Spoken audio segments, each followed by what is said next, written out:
Elizabeth Ekadashi ही गोष्ट आहे एका सायकल आणि तिच्यावर जीवापाड प्रेम करणाऱ्या एका मुलाची. व जेव्हा ही सायकल विकायची वेळ येते तेव्हा कसा हा मुलगा तिला वाचवण्याची धडपड करतो तेच आपण या चित्रपटात पाहणार आहोत. 2014 मध्ये रिलीज झालेल्या या चित्रपटाची सुरुवात होते आणि आपण ज्ञानेशला पाहतो जो की त्याची सायकल साफ करत असतो. आता ज्ञानेशबद्दल सांगायचं तर हा पंढरपूरमध्ये राहत असतो आणि त्याच्या घरात त्याच्यासोबत त्याची आई, आजी आणि त्याची लहान बहीण राहत असते, जिला सर्व लाडाने झेंडू म्हणत असतात. खरं तर ज्ञानेशच्या वडिलांचं निधन झालेलं असतं, जे की आयझॅक न्यूटन यांचे खूप मोठे चहेते होते. आता ज्यांना आयझॅक न्यूटनबद्दल माहीत नाही त्यांच्यासाठी सांगतो की हे खूप मोठे शास्त्रज्ञ होते आणि त्यांनी भरपूर संशोधन केलेले आहेत. तर ज्ञानेशचे वडील न्यूटनचे चहेते असल्यामुळे ज्ञानेश सुद्धा न्यूटनचा चहेता झाला, ज्यामुळे त्याला कमी वयातच भरपूर गोष्टींबद्दल माहीत आहे. तसेच तो संत गाडगेबाबांचा सुद्धा भक्त आहे, ज्यामुळे ज्ञानेश त्याच्या घराजवळील लोकांना नेहमीच कीर्तन ऐकवत असतो, जे की तो संत गाडगेबाबांना प्रेरित होऊन शिकलेला आहे. तसेच ही जी सायकल आहे ती ज्ञानेशच्या वडिलांनी बनवली होती, ज्यामुळे ज्ञानेश त्यांची आठवण म्हणून या सायकलला खूप जपतो. तसेच या सायकलचं नाव ज्ञानेशच्या वडिलांनी एलिझाबेथ ठेवलं आहे आणि असं नाव का ते पुढे आपल्याला माहीत होईल. आता ज्ञानेशच्या घरच्या परिस्थितीबद्दल सांगायचं तर हे पंढरपुरातील एका भाड्याच्या खोलीत राहतात, जिथे ज्ञानेशची आई घरून स्वेटर विणते आणि ते लोकांना विकते व यातूनच यांच्या घरातील सर्व खर्च भागतो. तसेच आत्ता ज्ञानेशच्या आईने काही स्वेटर विणलेले असतात, त्यामुळे ती ते स्वेटर ज्ञानेशकडे देऊन ज्यांनी स्वेटर बनवायची ऑर्डर दिली होती त्यांना देऊन यायला सांगते, ज्यामुळे ज्ञानेश ते स्वेटर सायकलवर ठेवून घेऊन जायला लागतो. पण इथे आपण पाहतो की ज्ञानेशला तर सायकल चालवताच येत नसते, कारण सायकलची उंची जास्त आहे आणि ज्ञानेशची उंची लहान. पण ज्ञानेशचं म्हणणं असतं की ज्या दिवशी त्याची उंची वाढेल तेव्हा तो सायकल चालवायला सुरुवात करेल आणि तोपर्यंत तो तिला चालवण्याऐवजी ढकलत ढकलत वापरेल. आता ज्ञानेश स्वेटरची पिशवी सायकलवर ठेवून घेऊन जातो आणि त्यातील स्वेटर ठरलेल्या लोकांना द्यायला लागतो व यातलेच एक रामभाऊ म्हणून असतात. त्यांना जेव्हा ज्ञानेश स्वेटर देतो तेव्हा ते ज्ञानेशला स्वेटरचे पैसे नंतर देतो म्हणून सांगतात. तसेच ते इथे ज्ञानेशला कीर्तन ऐकवायला सांगतात, ज्यावर ज्ञानेश त्यांना व त्यांच्या मित्रांना संत गाडगेबाबांचं कीर्तन ऐकवतो, जे की देव एकच आहे यावर असतं. यानंतर ज्ञानेश परत घरी येत असताना वाटेत तो त्याच्या वर्गातील काही मित्रांना भेटतो, ज्यातील एक असतो गण्या, आणि हा पंढरपूरमध्येच त्याच्या वडिलांचं एक दुकान चालवत असतो. ज्यामुळे गण्या ज्ञानेशला म्हणतो की तू पण एखादं दुकान टाक, ज्यावर ज्ञानेश सांगतो की त्याच्या आईने त्याला दुकान टाकण्यास नकार दिला आहे आणि तिने मला तुझ्यापासून पण दूर राहायला सांगितलं आहे, कारण तू खूप शिव्या देतो. ज्यावर गण्या म्हणतो तो काही शिव्या देत नाही, जसे की धोत्रीच्या ही शिवी नाही तर धोत्रीचं फूल आहे. आता हा सीन इथेच कट होतो आणि पुढे आपण ज्ञानेशला त्याच्या शाळेत पाहतो, जिथे ज्ञानेश जेव्हा त्याच्या सरांना प्रज्ञा परीक्षेची फी द्यायला जातो तेव्हा त्याचे सर सांगतात की त्याची फी त्यांनी आधीच भरलेली आहे, ज्यामुळे ते सर्व ज्ञानेशकडून फी घेत नाहीत. सोबतच पुढे जेव्हा शाळेत सर्व मुलांना पुस्तकं वाटत असतात तेव्हा शाळेच्या ऑफिसमध्ये एकच इंग्रजीचं पुस्तक शिल्लक असतं आणि हे पुस्तक ज्ञानेशला सुद्धा हवं असतं व त्याच्याच वर्गातील महादू नावाच्या मुलाला सुद्धा, ज्यामुळे ज्ञानेश ते पुस्तक महादूला देतो. आता गण्या जेव्हा हे पाहतो तेव्हा तो ज्ञानेशवर खवळतो आणि ज्ञानेशला म्हणतो की पुस्तक तुझ्याकडे पण नव्हतं, पण तू ते महादूला दिलं आणि तू त्या महादूशी बोलत जाऊ नकोस, कारण त्याचं घर डेंजर वस्तीत आहे. ज्यावर ज्ञानेश गण्याला हे बोलून उत्तर देतो की तू पण खूप शिव्या देतोस, म्हणून सर्व लोक मला सांगत असतात की तुझ्याशी बोलत जाऊ नकोस म्हणून. आता इथेच त्यांचा कल्पेश नावाचा मित्र यांना सांगतो की नाम्याचा वासरू त्याच्या वडिलांनी विकला आहे, ज्यामुळे हे सर्व त्यांच्या नाम्या नावाच्या मित्राकडे जातात, जो की त्याचं वासरू विकलं म्हणून रडत असतो. जिथे हे नाम्याला शांत करतात आणि त्याला चांगलं वाटावं म्हणून ज्ञानेश नाम्याला त्याच्या सायकलवर बसवून घेऊन येतो. तसेच हे सर्व सायकल दुरुस्त करणाऱ्या नाग्याकडे येतात, जिथे ज्ञानेश त्याच्या सायकलमध्ये हवा भरतो. त्याचबरोबर इथे नाग्या ज्ञानेशला त्याची सायकल 1800 रुपयाला त्याला विकायला सांगतो, कारण ज्ञानेशला तर ती सायकल चालवता येत नाही आणि तो नुसताच सायकल इकडून तिकडे फिरवत असतो. पण ज्ञानेश त्याला हे बोलून सायकल विकण्यास नकार देतो की ज्या दिवशी त्याची उंची वाढेल तेव्हा तो सायकल चालवेल. पुढे ज्ञानेश जेव्हा घरी येतो तेव्हा आपण पाहतो की ज्ञानेशची आई ज्या मशीनने स्वेटर विणायची ती मशीन बँकवाले घेऊन जातात, कारण यांनी ती मशीन घेण्यासाठी बँकेकडून पैसे घेतले होते आणि 3 महिन्यांपासून ज्ञानेशच्या आईने बँकेला पैसे दिलेले नाहीत. तसेच आता हे जेव्हा बँकेला 5000 रुपये देतील तेव्हा त्यांची मशीन परत मिळेल. आता ज्ञानेश पण हे सर्व पाहतच असतो, ज्यामुळे तो त्याच्या आईला शाळेतल्या परीक्षेचे ते पैसे परत देतो, जे पैसे ज्ञानेशच्या सरांनीच आधी भरले होते. सोबतच तो आईला म्हणतो की 3-4 दिवसांनी आषाढी आहे, ज्यामुळे पंढरपूरमध्ये खूप गर्दी होईल आणि जर त्याने बांगड्या विकायचं दुकान टाकलं तर तिथून यांना पैसे मिळतील. जे ऐकल्यावर ज्ञानेशच्या आईला समजतं की ही युक्ती गण्यानेच ज्ञानेशला दिली असणार, ज्यामुळे ती ज्ञानेशला आधी तर दुकान टाकण्यास नकार देते आणि त्याला गण्यापासून दूर राहायला सांगते. तसेच पुढे ज्ञानेशची आई त्याला व त्याच्या लहान बहिणीला सोबत घेऊन तिने बनवलेले स्वेटर गिऱ्हाईकांना देण्यासाठी जाते आणि परत येत असताना ती या दोघांना पुढे जायला सांगून सायकलवाल्या नागेकडे जाते व ज्ञानेशची सायकल विकण्यासाठी त्याच्याशी बोलणं करते. पण दुसरीकडून ज्ञानेश व झेंडू हे सर्व पाहत असतात आणि त्यांना हे समजायला वेळ लागत नाही की बँकेचे पैसे देण्यासाठी त्यांची सायकल विकली जाणार आहे. त्याचबरोबर हे जेव्हा घरी येतात तेव्हा ज्ञानेश त्याच्या आजूबाजूच्या लोकांना कीर्तन ऐकवतो, जे की या विषयावर असतं, तुम्ही जे पेराल तसंच उगवणार. म्हणजे ज्या क्रिया तुम्ही कराल, चांगल्या अथवा वाईट, त्याचे परिणाम देखील तुम्हाला तसेच पाहायला मिळणार. पुढे ज्ञानेशची आई त्याच्या आजीकडे 1,000 रुपये देते आणि ते जपून ठेवायला सांगते, कारण जेव्हा आणखी 4,000 रुपये ती जमा करेल तेव्हा 5,000 रुपये एकत्र करून ते बँकेत देता येतील. तसेच ती ज्ञानेशच्या आजीला सांगते की घरामधील जी न वापरातील पितळाची भांडी आहेत ती विकली तर 400-500 रुपये येतील, ज्यावर आजी ती भांडी विकायला सांगतात. सोबतच ज्ञानेशची आई सांगते की सायकलवाला नागे यांना सायकलचे 2,000 रुपये देतो म्हणाला आहे. पण हे ऐकताच ज्ञानेश व झेंडू त्याच्या आईला सायकल विकण्यास नकार देतात, ज्यावर यांच्या यांना शांत बसायला सांगते. आता दुसऱ्या दिवशी ज्ञानेश त्याच्या मित्रांना भेटतो आणि त्यांना सांगतो की त्याची आई त्याची सायकल नाग्याला विकणार आहे, ज्यामुळे त्याला दुकान टाकायचं आहे. आता ज्ञानेशने दुकानासाठी आधीच पैसे आणलेले असतात आणि हे तेच पैसे असतात जे ज्ञानेशच्या आईने त्याच्या आजीकडे जमा करून ठेवण्यासाठी दिले होते. आता इथून गण्या ज्ञानेशला एका होलसेल दुकानात घेऊन जातो, जिथे गण्याच्या वडिलांचं आधीच खातं असतं. त्याचबरोबर इथून हे काही बांगड्यांचे बॉक्स घेतात आणि दुसरीकडे ज्ञानेशचे मित्र कल्पेश व नाम्या दुकान सुरू करण्यासाठी जागा शोधतात, जी की एका चहावाल्याच्या शेजारी असते. त्याचबरोबर पुढे हे त्या जागेवर ज्ञानेशची सायकल उभी करतात आणि सायकलवरती सर्व सामान ठेवून ते विकायला लागतात. आता दुसरीकडे ज्ञानेशची आई ज्ञानेशची सायकल शोधायला लागते, कारण तिला ती सायकलवाल्या नाग्याला विकायची असते. पण जेव्हा तिला सायकल कुठेच दिसत नाही तेव्हा ज्ञानेश घरी आल्यावरती त्याला सायकलविषयी विचारते, ज्यावर तो सांगतो की सायकल पंक्चर झाल्यामुळे त्याने त्याच्या मित्राच्या दुकानात ती पंक्चर काढण्यासाठी दिली आहे, ज्यामुळे ज्ञानेशची आई त्याला लवकरच ती सायकल घेऊन येण्यास सांगते. यानंतर दाखवतात की ज्ञानेश त्याच्या लहान बहिणीला सांगतो की त्याने दुकान टाकलं आहे आणि आता त्याचे मित्र दुकानावरती आहेत. पण आईला संशय येऊ नये म्हणून आपल्याला आळीपाळीने दुकानावर बसावं लागेल. आणि जर आईने विचारलं की मी कुठे आहे तर तिला सांगायचं की परीक्षेची तयारी करण्यासाठी मी शेजारच्या माळ्यावर अभ्यास करत आहे. तसेच पुढे ठरल्याप्रमाणे कधी ज्ञानेश तर कधी त्याचे मित्र दुकान सांभाळायला लागतात. आणि यातच एकदा एक व्यक्ती जेव्हा ज्ञानेशकडे बांगड्या खरेदी करण्यासाठी येतो तेव्हा ज्ञानेश त्याला बांगड्या देत असताना अचानकच ज्ञानेशच्या दुकानावर गर्दी वाढते, ज्यामुळे ज्ञानेश त्यांना बांगड्या विकण्यात मग्न होतो आणि यातच तो माणूस काहीच न घेता इथून निघून जातो. खरं तर याने ज्ञानेशला बांगड्यांचे पैसे आधीच दिलेले असतात.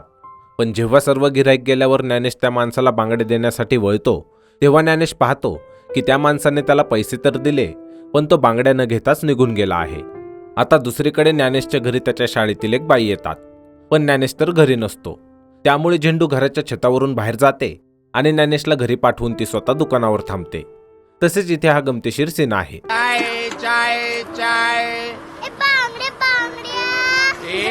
चाय गरम चाय गरम चाय गरम गरम चाय गरम चाय गरम पाणी. आता इकडे ज्ञानेशच्या शाळेतील बाई जेव्हा ज्ञानेशला भेटून जातात त्यानंतर ज्ञानेशच्या आई घरातील पितळाची भांडी जमा करते आणि ते भांड्याच्या दुकानात जाऊन विकते. पण ज्ञानेश सुद्धा याच बाजारात असतो, त्यामुळे तो इथे त्याच्या आईला घरातील भांडी विकताना पाहतो. आता इथून तो त्याच्या दुकानावर येतो आणि त्याच्या लहान बहिणीला सांगतो की घरातील भांडी विकली गेली आहेत आणि आता पुढे एलिझाबेथ सुद्धा विकली जाईल, म्हणजेच त्यांची सायकल. ज्यावर झेंडू ज्ञानेशला विचारते की एलिझाबेथचा अर्थ काय आहे आणि यावर ज्ञानेश सांगतो की एलिझाबेथचा अर्थ होतो टिकाऊ. म्हणजेच एलिझाबेथ नावाची इंग्लंडची एक राणी होती, जी की खूप वर्षे टिकली आणि तिच्या नावावरच यांच्या सायकलचं नाव ठेवण्यात आलं आहे, कारण ही पण भरपूर काळ टिकेल. पुढे काही वेळाने संध्याकाळ होते आणि ज्ञानेश व झेंडू त्यांचं सर्व दुकानातील सामान जमा करतात व ते गण्याकडे ठेवण्यासाठी देतात.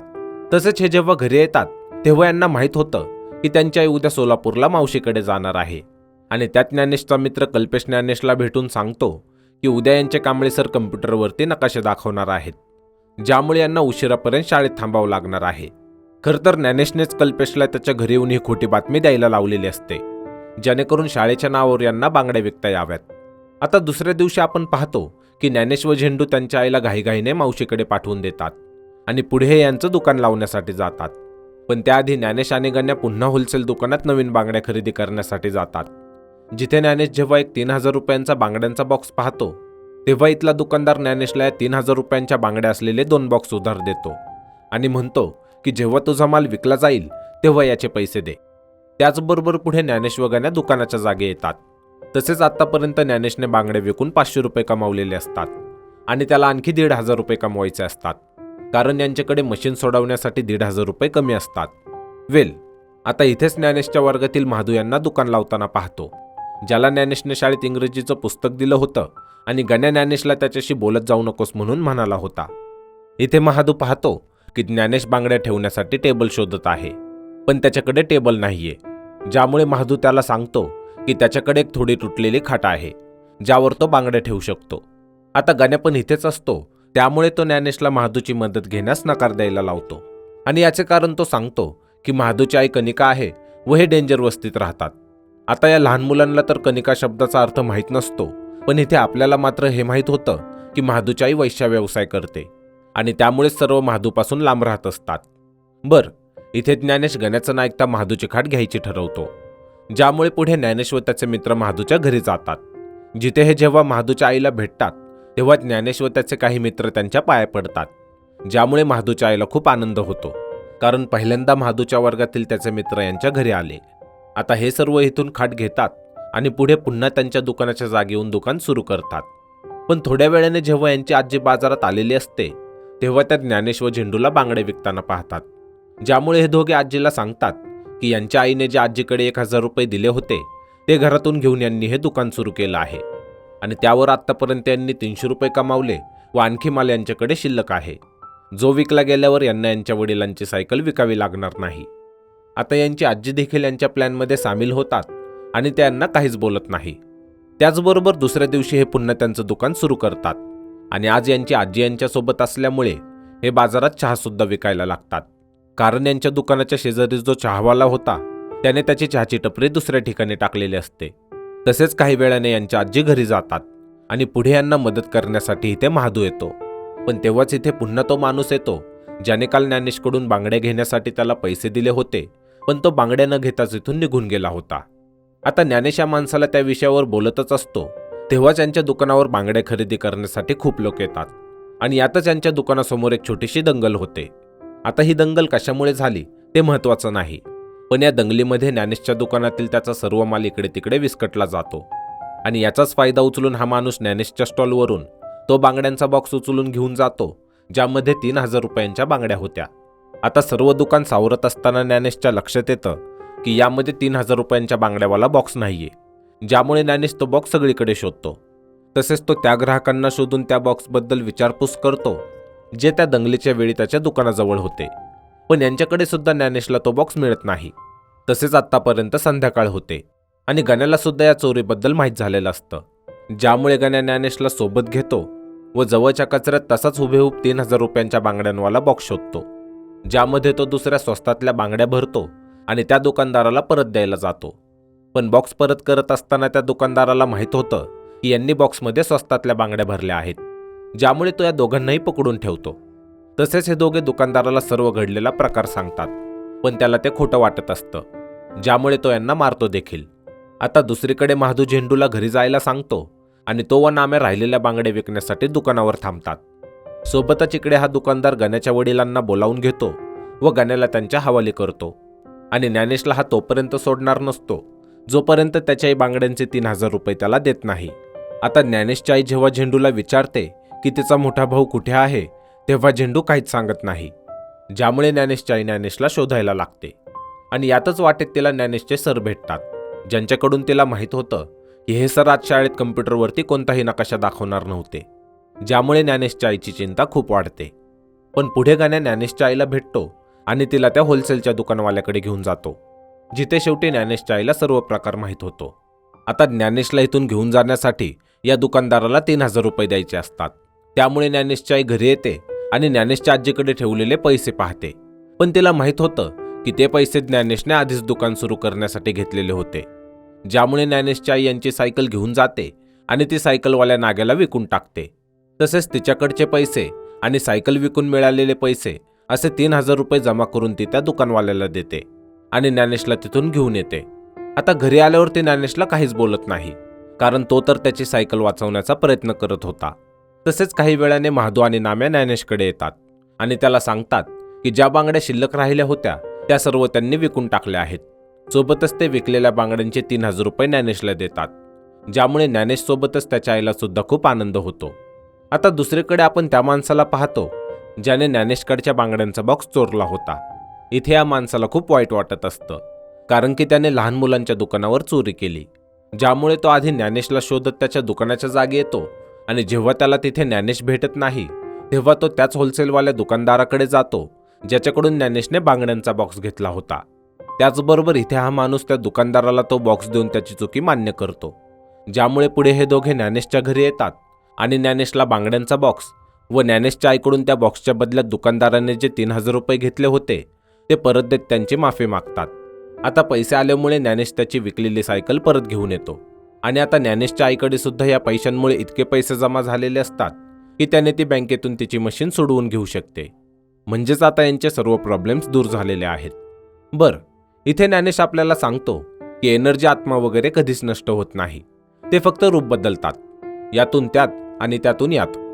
जसे की आईन्स्टाईन म्हणून गेले आहेत की सगळेच एकमेकांचे रिलेटिव्ह आहेत. आणि ज्ञानेशच्या या शब्दांसोबतच हा चित्रपट इथेच संपतो.